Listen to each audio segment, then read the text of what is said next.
नमस्कार विद्यार्थी मित्र, स्वागत आहे तुमचं या ज्ञानदेवी युट्यूब चॅनलवर।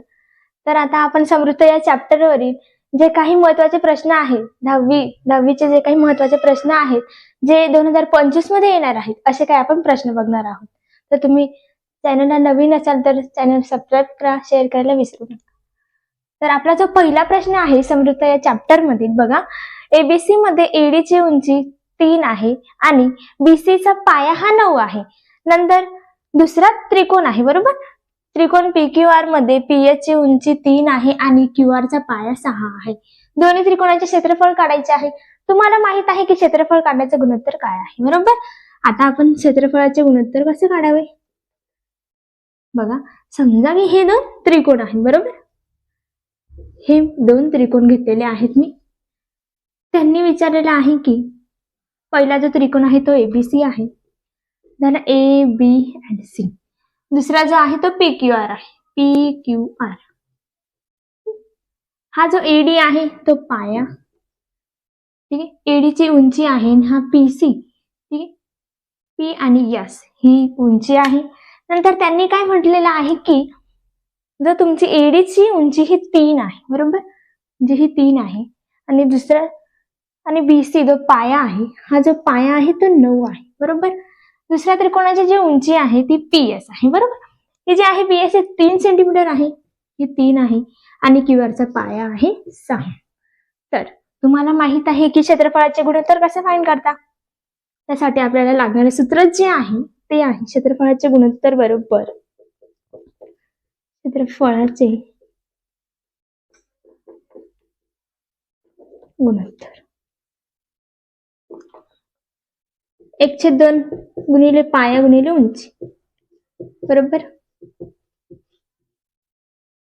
आता याच्यात काय टाकायचं, फक्त आपल्याला जेवढं व्हॅल्यू दिलेलं आहे तेवढं ते फाइंड आउट करायचं, टाकायचं आहे, बस। क्षेत्रफळाचे गुणोत्तर म्हणजे काय, हा जो पहिला जो त्रिकोण आहे त्याचं पूर्ण जे क्षेत्र आहे तेवढं गुणोत्तर ठेवायचं। म्हणजे हा जो त्रिकोण आहे, हे जे आहे एरिया ऑफ त्रिकोण ए बी सी, ठीक आहे, झालं काही पूर्ण गुणोत्तर।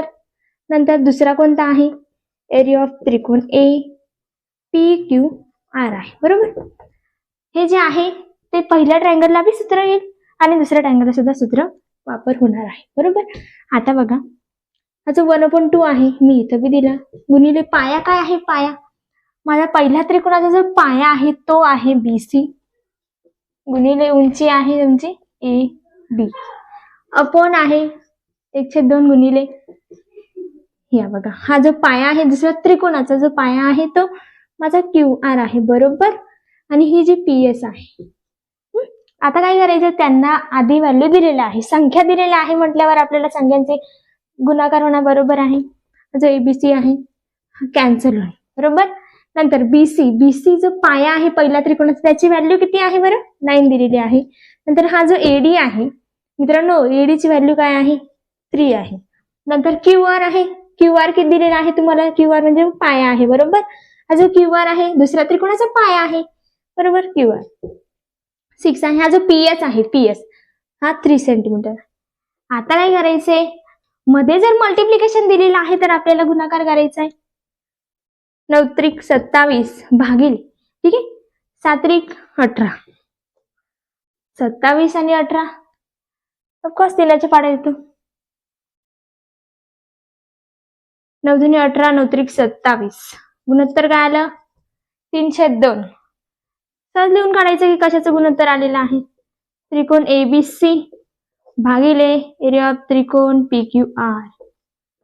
समजलं तुम्हाला हा व्हिडिओ।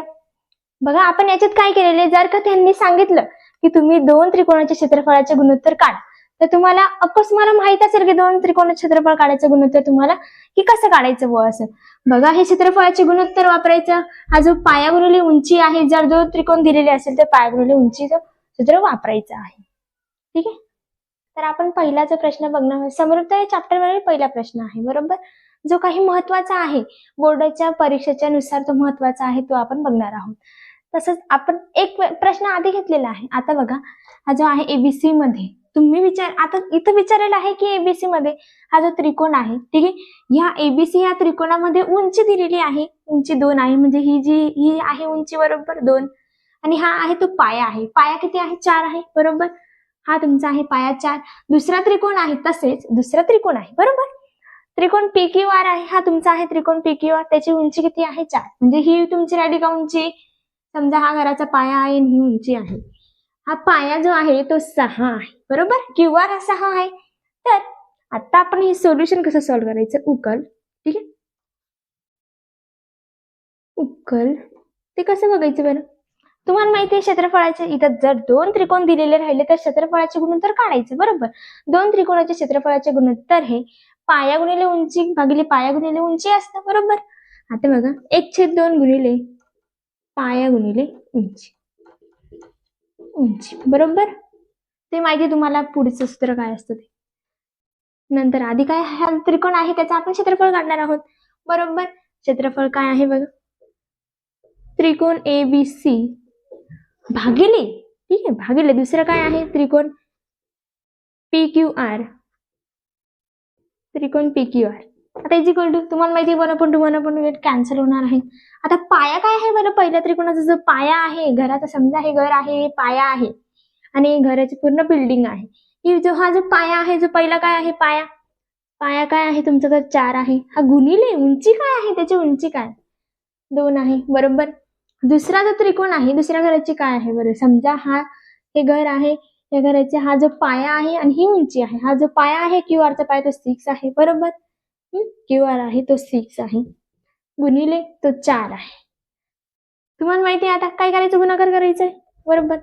4 दुने 8, 6 चौक 24, 8 एके 8, 8 दुने 16, 8 त्रिक 24, 1/3, बरोबर. इथं लिहून काढायचं मग एरिया ऑफ त्रिकोण ABC छेद एरिया ऑफ PQR. झालं का प्रूफ? आलं का तुमचं आन्सर? बघा कसं आलं. जर का तुम्हाला व्हॅल्यू दिलेली आहे आणि तुम्हाला फक्त सांगितलेलं आहे की 2 त्रिकोणाचे ते क्षेत्रफळ काढायचे आहे, बरोबर. तर क्षेत्रफळ कसं काढायचं? ऑलरेडी तुम्हाला हा फॉर्म्युला माहित आहे, बरोबर. क्षेत्रफळ काढण्याचा फॉर्म्युला काय आहे की क्षेत्रफळाचे गुणोत्तर बरोबर 1/2 गुणिले पाया गुणिले उंची. समजा की 2 त्रिकोणाच्या जे क्षेत्रफळाचे जे गुणोत्तर आहे जर का ते सेम राहिलं तर ते कसं येणार आहे? पाया गुणिले उंची भागिले पाया गुणिले उंची, बरोबर. हा त्रिकोण आहे, हा जो एरिया आहे एबीसीचा, माझा हा पहिला एबीसीचा, दुसरा जो त्रिकोण आहे त्याचं PQR होतं, बरोबर. हा PQR मी is equal to as it is केले आहे. आता हा जो पाया आहे हा माझा पाया आहे, बरोबर. तो आहे 4, उंची आहे 2. दुसऱ्या त्रिकोणाचा पाया आहे 6, उंची आहे 4. 4 दुने 8 आलेला आहे. 6 1 7 7 त्रिक 8 7 चौक 24 आलेला आहे. ह्या दोघी संख्यांना 8 ने भाग जाऊ शकतो. 8 एके 8, 8 त्रिक 24, बरोबर. म्हणजे जे गुणोत्तर आलेलं आहे ते आहे 1/3. समजलं का?